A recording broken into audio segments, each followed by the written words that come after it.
여러분, 물을 마시지 않으면 우리 몸에 어떠한 반응이 일어나는지 아시나요? 입술이 마르고요, 그 다음에 혓바닥이 까칠해지면서 두통이 생기고 현기증이 일어나고, 그 다음에 심지어는 이제 창자까지 뒤틀리면서 결국은 쓰러진다고 합니다. 따라서 수분이 이제 기준치 이하로 떨어지면 우리 몸에서는 이 다양한 신호들이 나타난다고 합니다. 마찬가지로 우리의 영혼도 그렇습니다. 이 신령한 생수가 내 영혼에 공급되지 않으면요, 우리의 영혼과 마음으로부터 우리 다양한 현상들이 나타나는 것을 볼 수가 있습니다. 툭하면 화를 내고요, 그리고 작은 일에 우리가 분노를 또 하게 됩니다. 또한 이 근심과 걱정과 염려에 휩싸이게 되는 것입니다. 또한 마음의 이유 없이 조급해하고 우울해지는 것을 볼 수가 있습니다. 또한 죄와 두려움 가운데 빠지게 되는 것을 볼 수가 있습니다. 그러다가 보니까 결국요, 이러한 현상들이 나타나면 하나님을 향한 예배의 자리에 점점 멀어지게 된다는 것입니다. 그리고 또한 기도 시간이 줄어들고요, 말씀을 들어도 말씀의 귀에 들어오질 않는 거예요.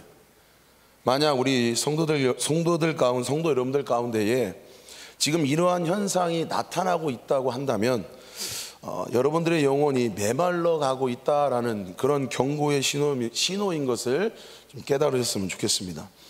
그런데 이런 이 경고의 이 신호를 우리가 방치하면요, 결국은 마음이 굳어지고 강팍해진다라는 것입니다. 영혼의 기쁨과 평안함이 사라져요. 그래서 결국은 우리의 영혼도 스스로 쓰러지기 마련인 것입니다. 사랑하는 성도 여러분, 내 안에 이 영혼의 목마름의 이 경고의 신호가 나타날 때에 우리는 그 신호를 방관하지 않으셨으면 좋겠습니다. 나에게 지금 꼭 필요한 그러한 생수를 공급할 기회로 깨닫고요, 내 영혼의 생명이 끊어지지 않기를 우리가 간절히 소망합니다. 그렇기 때문에 우리는 이 영혼의 목마름을 느끼는 순간에 주님의 생수를 마셔야 된다는 것입니다. 주님의 생수를 공급해야 된다는 것입니다. 그리고 주님의 생수가 공급돼야 할 중요한 시기임을 깨달으고 기억하셨으면 좋겠습니다. 영혼의 목마름을 느끼는 그때에 우리에게 필요한 것이 있는데요, 그것은 바로 무엇이냐면 새로운 우리 영적인 부흥인 것입니다. 그래서 이 영적인 부흥은요, 오늘 영혼의 목마름을 갈급해하는 우리에게 더욱더 절실하게 필요하다라는 것입니다. 우리가 이 부흥이라는 말을 교회에서 자주 쓰게 되는 것을 보게 되어집니다. 전에 우리 정유근 목사님께서 이 부흥에 대해서 잘 정리해 주셨는데요, 그래도 다시 한번 말씀을 드리자면 이 부흥은 리바이벌, 다시 산다는 뜻입니다. 죽었던 자가 소생하는 것, 침체되었던 자가 활력을 되찾는 것, 그리고요, 이 절망 가운데 있던 사람이 소망을 되찾는 것, 이게 바로 부흥이라는 것입니다. 오늘 우리에게 정말 중요한 것은 무엇이냐면요, 내 영혼의 목마름을 영적으로 채워줄 수 있는 우리의 부흥이 필요하다라는 것입니다. 우리가 다음 주부터 2주간 이 저녁 시간에 원로 목사님을 모시고 우리 특별 저녁 예배를 가지게 됩니다. 또한 우리 90일 성경 통독을 우리가 시작하게 됩니다. 우리 교회가 이런 영적인 행사를 하는 이유는요, 아마도 한밭제일 성도님들의 이 영혼의 회복과 또 영혼의 부흥을 위해서 준비되어지지 않는가, 그렇게 생각됩니다. 이번 우리 영적인 행사를 통해서 혹시 침체된 영혼이 있다고 한다면, 갈급한 영혼이 있다고 한다면 우리의 영적인 상태를 점검하고 새롭게 소생되는 은혜의 자리, 이 축복의 자리임을 깨달아 우리가 시간마다 하나님께서 주신 은혜로 새롭게 살아나는 우리 성도님들 되시기를 간절히 축복합니다. 아멘. 성경 우리에게 이렇게 분명히 말하고 있습니다. 어떻게 이야기하냐면요, 우리의 영혼이 잘 되면 범사가 잘 된다라고 이야기하고 있습니다. 아멘. 어떻게요? 우리의 영혼이 잘 되면 범사가 잘 된다. 아멘. 우리의 영혼이 깨어나면 우리의 삶이 새롭게 변화되는 걸 믿으셨으면 좋겠습니다. 여러분, 그러니까요, 부흥은요, 변화를 일으키는 것이고요, 부흥은요, 우리의 삶의 활력을 가져다 주는 것입니다. 부흥은요, 우리에게 또한 놀라운 축복을 가져다 주는 것입니다. 그래서 우리가 다음 주부터 시작되는 특별 저녁 예배와 90일 이 성경 통독을 사모하는 마음으로요, 기대하는 마음으로 참여하시기를 간절히 부탁드립니다. 그래서 내 인생의 목마름을 해결하는, 내 인생에 새롭게 소생하는 영적인 축복을 반드시 만드시기를 소망합니다. 아멘. 오늘 우리가 읽은 이 본문의 말씀은요, 이스라엘 백성들이 이 수문학 광장에 모여서 지금 영적으로 대부흥성회를 하고 있는 장면을 우리가 보게 되었습니다. 70년 동안 이 바벨론에서 포로 생활을 하고 이제 이 본국으로 귀국한 이스라엘의 이 유대 공동체, 이 공동체는요, 이 성벽을 52일 동안 열심히 성벽 재건을 했습니다. 이 성벽을 재건한 느헤미야 지도자는 이제 이들에게 영적인 부흥이 필요하다는 필요성을 느끼게 됩니다. 아무리 눈에 보이는 이 견고한 이 성벽을 쌓다 할지라도 그 성벽이 우리들의 자신의 안전을 지켜주지 못한다는 사실을 알고 있었던 것이죠. 그래서 더 중요한 것은 성벽 안에 거주하는 백성들의 태도인 것입니다. 요즘 어느 집이나 이 컴퓨터를 가지고 있는데, 여러분, 컴퓨터가 아무리 최신 좋은 하드웨어를 가지고 있다 할지라도요, 그 안에 이 소프트웨어가 좋지 않으면 컴퓨터는 고철에 불과하다고 합니다. 그래서 오늘 하나님의 백성들 온갖 어려움을 극복하고 52일 만에 이 성벽을 재건했지만 그것은 하드웨어에 맞는 것에 불과하다라는 것이죠. 이제 이 백성들이 어떻게 하나님을 섬기고 하나님과 어떤 관계를 맺느냐가 그게 더 중요하다라는 것입니다.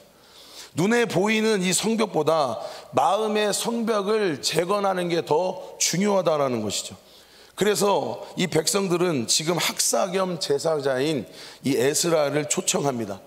그래서 이 에스라 부흥 강사를 초청해서 영적 대각성 부흥성회를 지금 이 수문학 광장에서 하고 있는 그런 모습을 우리가 오늘 잊게 되어졌습니다. 그러므로 우리는 이 본문의 말씀을 통해 오늘 좀 새롭게 시작된 우리의 영적인 부흥의 원리가 무엇인지 좀 함께 알아가고 나누는 그런 시간이 됐으면 좋겠습니다. 영적인 부흥을 위한 그 원리는 첫 번째는요, 은혜의 자리로 함께 모여야 한다는 것인데요, 우리 1절 한번 다 같이 읽겠습니다. 1절 읽겠습니다. 1절 읽겠습니다. 이스라엘 자손이 자기들의 성읍에 거주하였더니 일곱째 달에 이르러 모든 백성이 일제히 수문 앞 광장에 모여 학사 에스라에게 여호와께서 이스라엘에게 명령하신 모세의 율법책을 가져오기를 청하매. 1절 가운데 모든 백성이 일제히 수문 앞 광장에 모여, 이 바벨론에서 70년간 이 포로 생활하던 백성들의 꿈에 그리고 이제 그리던 이 고국으로 돌아오게 되었습니다. 온갖 어려움을 이제 물리치고 이제 성벽을 쌓다라고 말씀드렸는데요, 이 자신들의 손으로 쌓은 이 성벽 안에서 그들은 이제 안주하고 싶은 마음이 생겼습니다. 두 다리 쭉 뻗고 이제는 편히 쉬고 싶은 그런 상황인 것입니다. 그런데요, 이 유대 백성들은 영적인 갈급함을 느꼈습니다. 바벨론 포로 생활 이 70년 동안에 그들은 제대로 하나님의 말씀을 듣지 못했고요, 하나님의 말씀을 제대로 배우지 못했습니다. 그래서 그들은 육신의 편안함에 빠지지 않고 이 하나님의 말씀을 사모했습니다. 그래서 오늘 1절 우리가 아까 말씀 읽은 것처럼 모든 백성이 일제히 수문학 광장에 모여라고 이렇게 말씀하고 있는 것입니다. 당시 이 바벨론에서 유다로 돌아온 이스라엘 백성들은 적어도 3만 명에서 5만 명 정도 된다고 그렇게 이야기합니다. 누가 모이라고 해서 이 모인 게 아닙니다. 그들은 자발적으로 모든 백성이 모인 것을 볼 수가 있는 것입니다. 오늘 본문에 보니까요, 남녀노소 할 것 없이 이 말귀를 알아들을 수 있는 사람들은 모두 다 모였다라고 기록되어 있습니다. 그렇습니다. 우리는요, 영적으로 부흥하는 첫 번째 비결은 무엇이냐면 은혜의 자리에 함께 모이는 것입니다. 아멘. 함께 모여서 말씀의 은혜를 사모할 때에 더 큰 하나님의 역사가 나타남을 우리 성도님들 믿으셨으면 좋겠습니다. 아멘. 물론요, 개인적으로 말씀을 묵상하면서 은혜의 말씀을 깨달을 수는 있습니다. 그러나 하나님의 백성들은요, 함께 모일 때에 더 큰 은혜가 임함을 믿으셨으면 좋겠습니다. 아멘. 우리가 사도행전을 보면요, 대표적인 모임을 보면 오순절 마가나라방에 성령의 불이 임할 때에 120명이 함께 모여서 뜨겁게 기도하는 것을 우리가 볼 수가 있습니다. 약속하신 성령님을 기다리면서 함께 모여서 간절히 기도했을 때에 어떤가요? 성령의 불이 임하고 성령의 능력이 그들 가운데 임했음을 보게 되는 것이죠. 사랑하는 성도 여러분, 내 자신이 그리고 우리 가정과 우리 교회가 이 하나님의 부흥을 진정으로 경험하기를 원하신다면, 그렇다면 우리는 모두 은혜의 자리에 함께 모이시기를 간절히 축복합니다. 아멘. 근데 이 사단은요, 참 성도들이 은혜의 자리에 모이는 것을 굉장히 싫어하는 것 같아요. 모이지 못하도록 계속해서 방해를 하는 것 같습니다. 이 코로나 가운데에 우리 이 모임, 우리 예배가 얼마나 위축되었는지 우리는 잘 경험하고 알고 있습니다. 저가 이제 중등부를 담당하고 있는데요. 중등부도 이제 장결자나 기존의 예배에 나오지 못한 친구들을 이제 신방해 보면, 예배에 동료해 보면, 신방하면서 몇 번이고 예배에 나오는 확답을 저희가 이제 확인하게 됩니다. 그래도 좀 불안하니까 이 전화를 걸게 돼요. 꼭 나온다고 그렇게 또 이야기를 하게 됩니다. 그런데 막상 당일날이 되면 갑자기 배가 아프다는 거예요. 갑자기 머리가 아프다는 것이고, 갑자기 핸드폰이 꺼져 있는 것입니다. 뿐만이 아니라 여자친구와 싸웠다는 이유로 예배에 나오지 못한다는 것입니다. 그리고요, 날씨가 너무 좋아서 이 기분을 유지하고 싶어서 예배에 나오지 못하는 친구들도 있는 것을 볼 수가 있습니다. 참 이해하기만 들어도 참 어이가 없는 부분이죠. 우리 사랑하는 성도 여러분들, 시간 날 때마다 우리 중등부 친구들 많이 기도해 주시면 감사하겠습니다. 이처럼 사단은요, 예배 자리에 참여하지 못하도록 늘 끊임없이 방해합니다. 여러분, 사단의 유혹에 넘어가지 마시기를 간절히 바랍니다. 아멘. 그래서 영적인 모든 시간대마다 우리가 참여했으면 좋겠습니다. 모였으면 좋겠습니다. 그래서 우리가 사모하는 마음으로 빠짐없이 참여하여서 하나님의 은혜를 간절히 누리시는 우리 성도님 되시길 간절히 축복합니다. 아멘. 두 번째, 영적인 부흥의 원리는요, 하나님의 말씀을 갈망하는 것입니다. 예배 때마다 우리의 자세가 은혜를 주시면 좋고 뭐 안 주시면 할 수 없는 이러한 태도를 가지면 하나님께서 주시는 풍성한 은혜를 절대 경험할 수가 없습니다. 우리가 이 신약 성경에 나와 있는 것처럼요, 혈류증을 앓는 이 여인 아시죠? 이 여인은요, 예수님의 이 옷자락만 만져도, 옷깃만 만져도 내가 나을 수 있다라고 하는 그러한 간절한 믿음을 가지고 예수님 앞에 나왔던 것처럼, 우리 성도 여러분들께서도 매 시간 예배의 자리에 간절한 마음으로 나오셨으면 좋겠습니다. 오늘 본문에서요, 이 에스라는 하나님의 말씀을 백성들 앞에 낭독을 합니다. 그리고 모든 백성들이 말씀에 귀 기울입니다. 에스라가 하나님의 말씀을 펼 때에 모든 백성들이 일어납니다. 그리고 말씀에 대한 경외심을 표현하는 것이죠.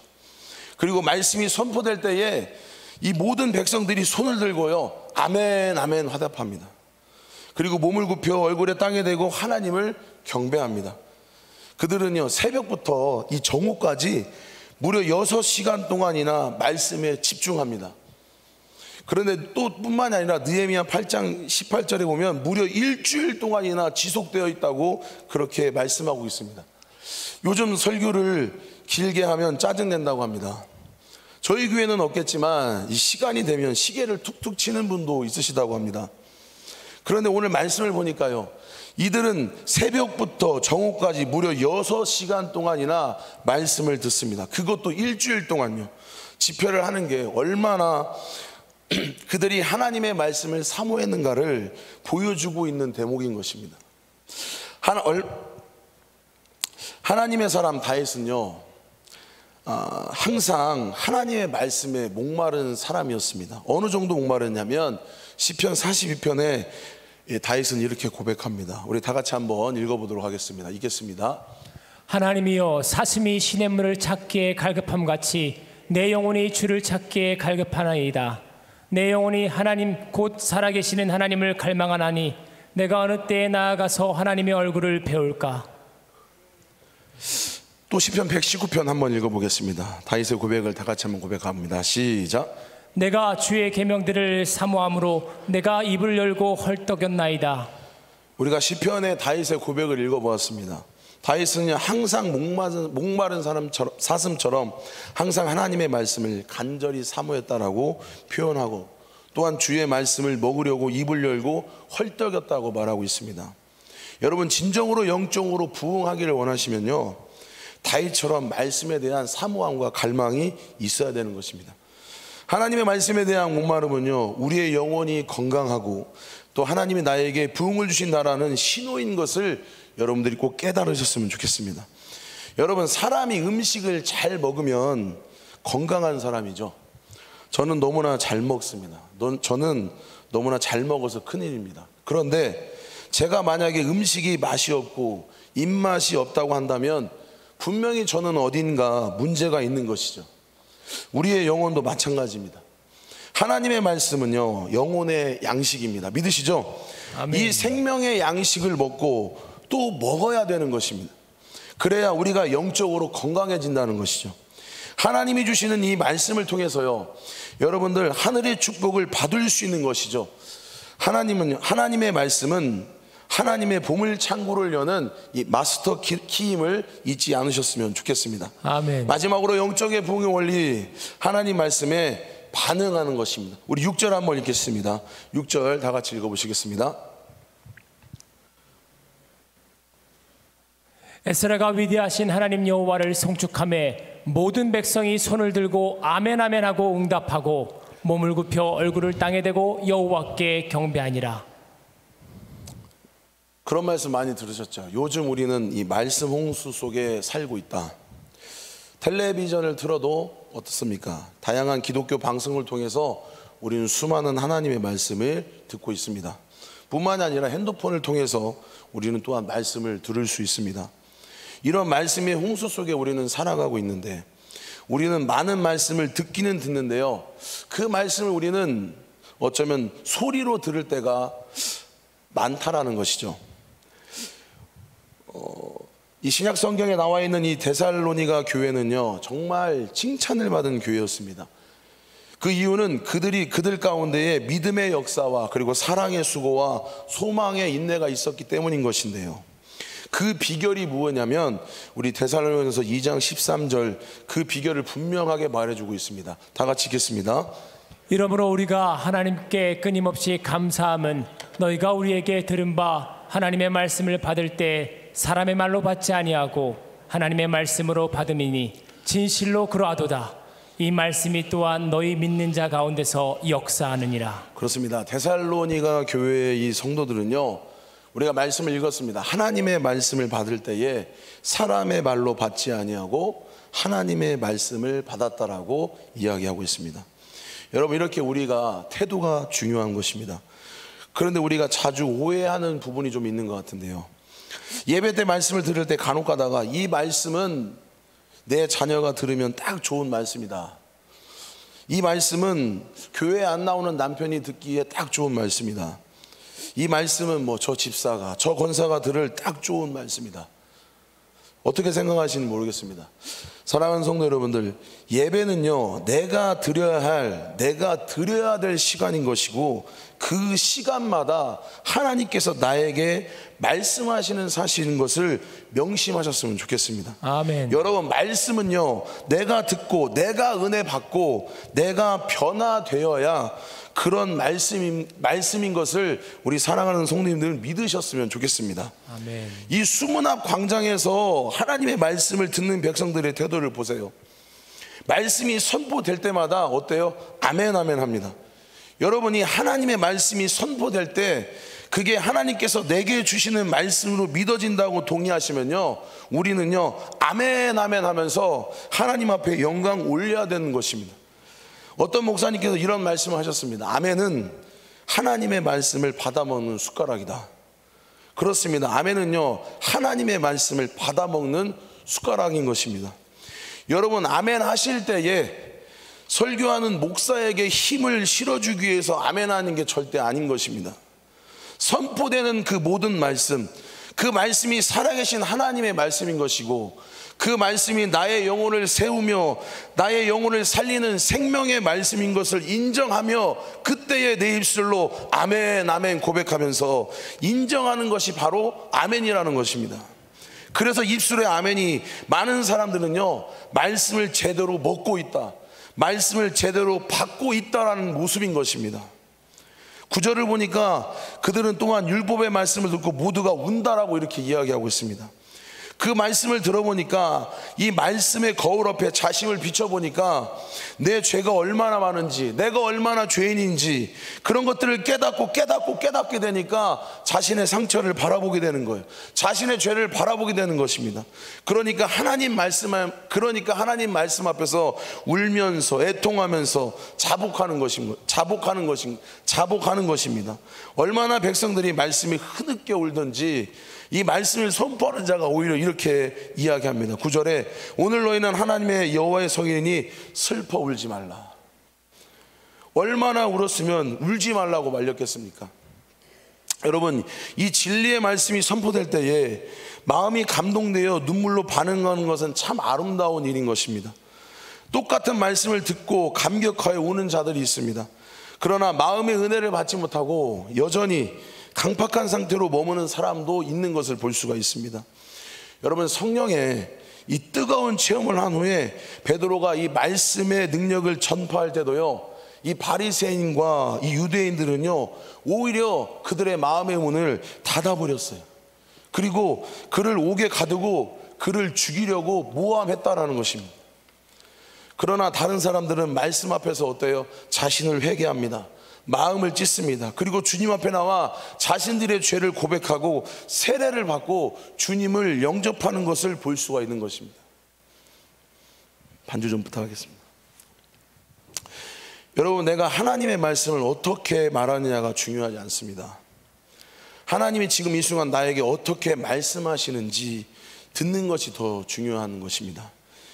여러분, 내가 몇 번 말씀을 읽었느냐, 내가 하나님의 앞에 내가 얼마나 들었느냐가 중요한 게 아니라 내가 그 말씀에 어떻게 반응하고 내가 그 말씀에 어떻게 하나님 앞에 내가 사죄하고 내가 어떻게 그 말씀에 반응하고 내가 변화되었는가, 이것이 우리에게 중요하다는 것입니다. 우리는 하나님 말씀 앞에 지금까지 어떠한 반응을 보이며 살아오셨는지 모르겠습니다. 매 주일마다 우리는 말씀을 듣죠. 습관적으로 그런 말씀을 우리는 듣지 않았는지 한번 고민해 보셨으면 좋겠습니다. 내가 주님의 말씀 앞에 아멘으로 영광 돌리고 이 말씀 앞에 내 죄, 이 상한 심령 그 모습을 바라보면서 애통하면서 울어본 적이 신앙생활하면서 언제였고 얼마나 되는지 한번 고민해 보셨으면 좋겠습니다.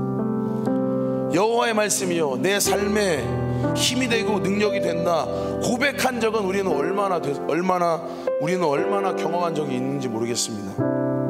사랑하는 성도 여러분, 우리 영적인 부흥을 위해 도전합니다. 우리의 메마른 심령에 말씀의 부흥이 일어나기를 도전합니다. 아멘. 그리고 우리의 영적인 부흥을 사모하신다면요, 영적인 자리에 달려 나오십시오. 아멘. 그리고 내 영을 다시 새롭게 살리는 살아있는 하나님의 말씀이 임하기를 사모하십시오. 아멘. 그리고 마지막에 말씀에 반응하면서 말씀에 순종하시기 바랍니다. 그때 우리는 여호와 하나님 앞에 하나님은 나의 능력이 되시고요, 나의 힘이 되시고 나의 든든한 바위가 되신다라고 고백하며 경험하게 될 것입니다. 아멘. 우리의 메마른 심령에 은혜의 단비가 내리고 생수의 강이 흘러 새롭게 변화되고 회복되기를 간절히 소망합니다. 아멘. 우리 다 같이 한번 선포하시겠습니다. 주여, 주여, 주여, 주여, 내 영혼에 부흥을 주옵소서. 부흥을 주옵소서. 주여, 주여, 내 영혼에 부흥을 주옵소서. 주옵소서. 우리 시간 다 같이 주여 삼창하며 오늘 받은 말씀을 생각하며 다 같이 기도하겠습니다.